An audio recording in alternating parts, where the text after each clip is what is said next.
السلام عليكم ورحمة الله وبركاته. مباراة منتخب مصر ومنتخب فرنسا في أولمبياد باريس 2024.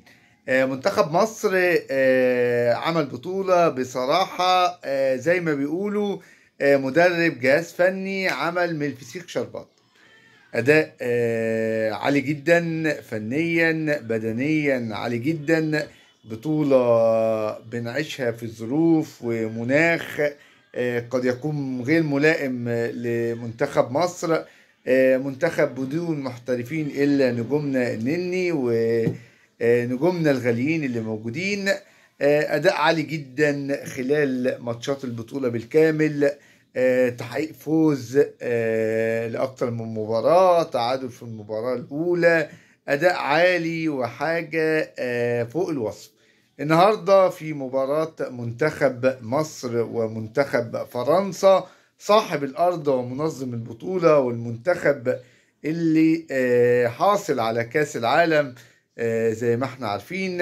يعني أداء فيه فرق، ولكن رجالتنا الفراعنة منتخب مصر أدوا مباراة فوق الوصف. مباراة يترفع لها القبعة، سواء للاعبين أو جهاز فني أو الجمهور والجاليات اللي موجودة، والجمهور اللي استقطع من وقته وشغله وحياته وراح لحد الاستاد وشجع منتخب مصر.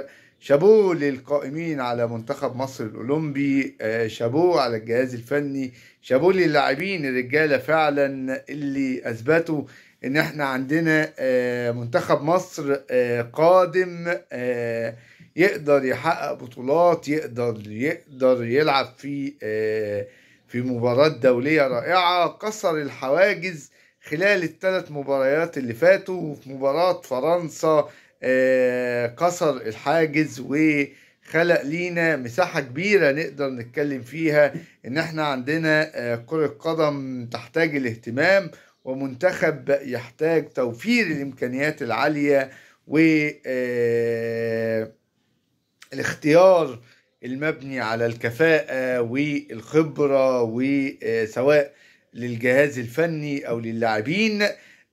رسالة بيوجهها المنتخب الأولمبي لاتحاد الكورة إن لازم يكون عندنا إعداد كوادر من اللاعبين ومن الجهاز الفني، توفير إمكانيات للقائمين عشان يحققوا أكبر الأهداف اللي موجودة. سقف طموحنا لازم يعلى أكتر من كده، لأن بصراحة المنتخب الأولمبي فتح نفسنا على كرة القدم، وإن احنا يبقى عندنا منتخب ينافس عالميا ويقدر يحقق بطولات كمان.